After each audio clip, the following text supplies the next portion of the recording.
बिस्मिल्लाहिर्रहमानिर्रहीम। Homeopathy for home में आज हम रोज़ा दारों के मसाइल डिस्कस कर रहे हैं। रोज़े में चूँकि हालात हर तरह के तब्दील हो जाते हैं, सारी रूटीन लाइफ की टोटली चेंज हो जाती है। खाना पीना भी, उठना बैठना, सोना जागना और देर तक कुछ ना खा पी सकना, हर तरह के हर उम्र के मरीज़ भी होते हैं, जनरल पीपल भी होते हैं। तो आम तौर पर जिस तरह के मसाइल पेश हो रहे हैं, मेरे पेशेंट्स जो रूटीन में चल रहे होते हैं वो कहते हैं आम हालात में तो ऐसी कोई तकलीफ़ नहीं होती, मगर रोज़े में हमारी ये मसला होता है, ये मसला था। उन मसाइल की मैंने फ़हरिस्त तैयार की और उनको जो मेडिसिन्स दी उसके बहुत बेहतर नताइज निकले। मैंने ख्वाहिश ज़ाहिर की, कोशिश की कि आप तक ये पहुँचें। अगर खुदा न खास्ता किसी को इस तरह के मसाइल पेश आ रहे हों तो उनके रोज़े बेहतर सुकून और इत्मीनान से गुजर सकें। ज़ाहिर है ये दवाइयाँ ऐसी नहीं हैं जो हर पेशेंट के लिए 100% परफेक्ट काम करेंगी, ऐसा पॉसिबल नहीं है। होम्योपैथी का बेसिक असूल तो यही है कि पेशेंट की ओवरऑल मजमूई सेहत को समझ के और उसके तमाम मसाइल और उसके हर सिनेरियो को गौर करके मेडिसिन और उसकी पोटेंसी और डोज सेलेक्ट की जाती है। मगर मैंने एक जनरलाइज कोशिश की है, अगर इससे 80% लोगों के मसाइल भी हल हो जाएं तो ये भी अल्लाह ताला की ख़ास करम नवाजी होगी। बिस्मिल्लाह करते हैं। आमतौर पर जो सबसे अहम मसला पेश आता है पेशेंट्स को वो ये है कि आम हालात में तो पेशेंट्स कहते हैं हमें कुछ भी नहीं होता, लेकिन जब हम रोज़ा रखते हैं या बहुत लंबे वक्त तक खाने पीने से अपने आप को हटा लेते हैं, रोज़े में ज़ाहिर है पॉसिबल ही नहीं है, आम दिनों में तो कुछ ना कुछ खा पी लेता है इंसान, तो फिर हमारे पेट में प्रेसिंग पेन होता है, दबाव वाला पेन होता है। उस प्रेसिंग पेन के लिए आमतौर पर होम्योपैथिक दवा पेट्रोलियम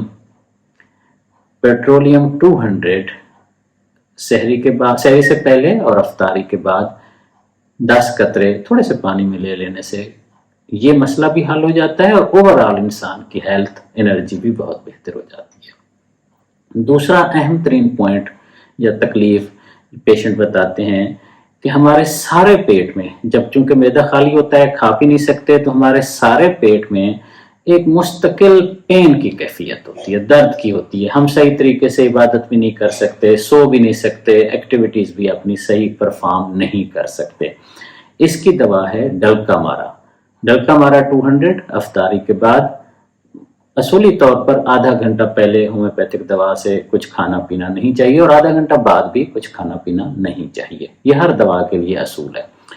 और अगर पेन ऐसा पेशेंट बताए, इंसान बताए कि सिर्फ मैदे के एरिया में पेन है मगर खाली मैदा होने की वजह से, पेट दर्द मैदे के एरिया में, मगर अगर खा पी लें यानी अफ्तारी के बाद तो पेन है ही नहीं। जैसे रोज़ा रखने में बहुत दिक्कत पेश आती है क्योंकि मैदे में या मैदे के आसपास बहुत वाज़ेह दर्द होता है। खाली मैदा लंबा अरसा जब खा भी ना सकें, पी भी ना सकें, इसकी दवा है ग्रेफाइटस 200। असूल वही है, अफ्तारी के बाद 200 10 ड्रॉप्स 10 कतरे थोड़े से पानी में और सहरी से पहले ले सकते हैं। और अगला और अहम तरीन पॉइंट ये है कि पेट में मरोड़ उठते हैं और वो भी खाली मैदा पेट में मरोड़ उठे। खाली मैदा से मुराद यही है जब लंबा वक्त कुछ खा भी ना सके, कुछ पी भी ना सके, यानी रोजे की कैफियत। तो जिंकम मेटलेकम 200 अफ्तारी के बाद और सहरी से पहले 10 ड्रॉप्स थोड़े से पानी में। अगेन ये एक हेल्पिंग एटीट्यूड के साथ मैंने मेडिसिन बताई हैं। ये होम्योपैथी का प्रॉपर तरीका नहीं है। प्रॉपर तरीका यही है, आप अपने मसाइल होम्योपैथिक डॉक्टर से प्रॉपरली डिस्कस करें, वो सारी टोटलिटी को देखते हुए, बल्कि एसेंशियल टोटलिटी को देखते हुए ना ऐसी मेडिसिन आपकी सिलेक्ट करेगा जो ना सिर्फ इन मसाइल को हल करेगी, आपके ओवरऑल भी हेल्थ के इशू इंशाल्लाह उस तरीकाकार से प्रॉपरली रिजॉल्व हो सकते हैं।